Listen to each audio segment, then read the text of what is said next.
Olá, sejamos todos bem-vindos ao canal no YouTube do nosso Lar Francisco de Assis.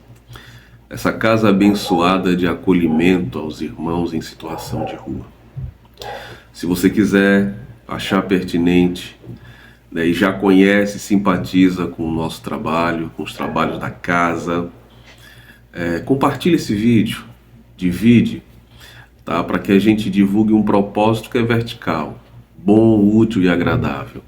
É um trabalho de utilidade cósmica, por assim dizer, porque só tem o fito e objetivo realmente de acolher aquele que sofre. Tá bom? Tanto aqueles que se voluntariam para fazê-lo, com certeza está aprendendo, está sendo medicado pelo Evangelho do Cristo, como aqueles que são assistidos, nossos irmãos, o nosso próximo também vão estar sendo beneficiados de maneira rica pelas bênçãos do céu. Então compartilha, tá bom? Um propósito bom. E se você quiser saber sobre as atividades da casa, tá? Na descrição do vídeo tem lá o arroba do Instagram que leva para o Instagram da casa, e ali você vai poder desde entrar em contato, se voluntariar, ajudar financeira, materialmente. A casa precisa, né, se manter. Estamos em planos físicos ainda e precisamos de recursos materiais para mobilizar esforços em prol da ajuda do próximo. Mas vamos lá. Que o Mestre Jesus possa nos abençoar, né, nesse momento de conversação sobre o Evangelho, esse manancial riquíssimo e nutritivo para o nosso espírito, esse vetor transformador da nossa mentalidade, nessa doutrina, esse consolador prometido que tem um propósito divino de adentrar nossos corações em sua essência e trazer um renovo para a alma e para o espírito, sobretudo no ponto moral. Capítulo 17 do Evangelho segundo o Espiritismo, especificamente o item 4. Mas aí lá em cima a gente vai ver ser perfeito, como o vosso Pai é, lá em Mateus é elucidado, né?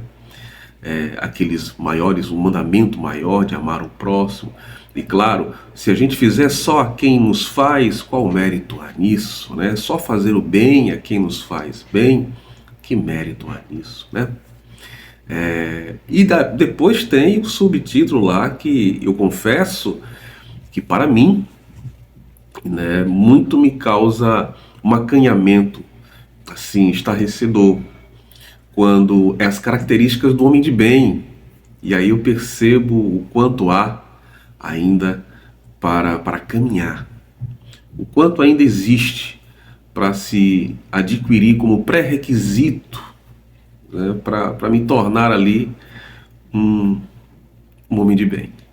Pelo menos eu, quando vou fazendo a leitura das características, os caráteres dos homens de bem, do homem de bem, eu vou percebendo ali o quanto eu pontuo assim, né, dou match em várias questões que ainda me faltam. E não são poucas, são muitas, e isso não é o problema, porque eis-nos aqui diante do Evangelho do Cristo, e este em nossas vidas, entre séculos e milênios aí, já buscando nos soerguer, como está lá na introdução do próprio Evangelho. O Evangelho é uma luz divina que vem soerguer os anjos decaídos. Mas vamos lá. E o subtítulo é justamente os bons espíritas. Os bons espíritas. E eu gostaria de começar citando a fala do Haroldo Dutra em uma palestra dele, em que ele pergunta qual é a missão do Espiritismo. Qual é a missão do Espiritismo aqui no planeta Terra, em nossas vidas?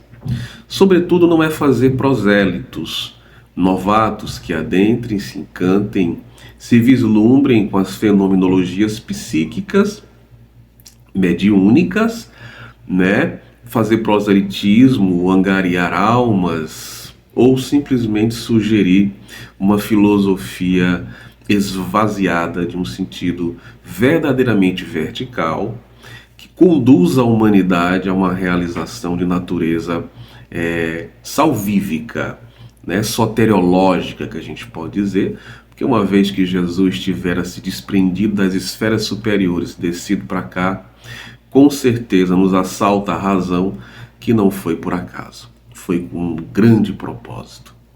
E o Haroldo Dutra, ele responde da seguinte maneira: a missão do Espiritismo fundamentalmente é fazer homens de bem, trazer o vetor do Evangelho transformador que adentre na vida, que tome este homem e este seja, pelos seus esforços na caminhada evolutiva, transformado moralmente. Esse é o principal propósito da doutrina espírita. E os bons espíritas, com certeza, será todo aquele que busca fericamente, apesar da sua pequenez, reconhecida diante das lições das características do homem de bem, apesar disso ir reconhecendo-se como tal, imperfeito, caminhante, errante, vacilante, aquele que busca a transformação. E isso está inclusive na fala de Allan Kardec. O verdadeiro espírita será reconhecido pelos esforços que ele faz para vencer, superar os seus maus pendores, suas más inclinações, suas imperfeições. E aí podemos, sem pretensão de complementar ou locupletar a fala dele, também será aquele que se esforça por fazer o bem, conforme Cristo nos ensina. E no capítulo 17, justamente o bom espírita, ele se refere a este homem, esse indivíduo que na realidade indifere da nomenclatura religiosa, da placa institucional.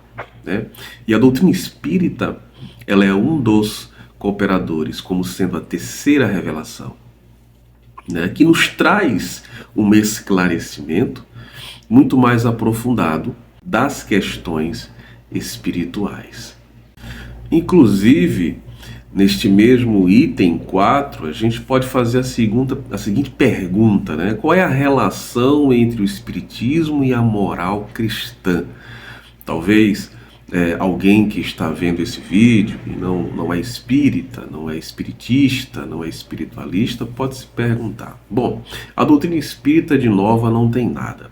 E assim como Cristo tivera dito lá nos primeiros capítulos do Evangelho, não cuideis que vim destruir a lei, vim dar-lhe cumprimento.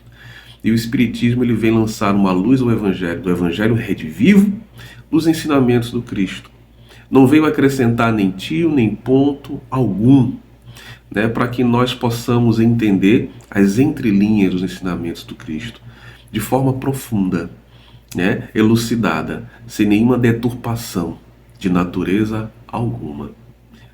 E outra pergunta que também pode ser feita ao mesmo item é por que as pessoas que acreditam nos fenômenos psíquicos, nas fenomenologias mediúnicas, não conseguem muitas vezes aplicar a moral espírita cristã em suas vidas.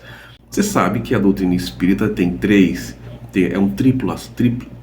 Você sabe que a doutrina espírita tem 3 aspectos: filosófico, religioso e científico. E muito forçosamente, nós, de um modo geral, já atingimos. Você sabe que a doutrina espírita tem 3 aspectos: científico, religioso e o filosófico. Obviamente, muitos são aqueles que têm compreensão dilatada no campo científico. No entanto, ainda faltando determinada caminhada no campo religioso, no religare a si mesmo com o Criador, bem como pode ter dificuldades no campo reflexivo, da postura filosófica na filosofia.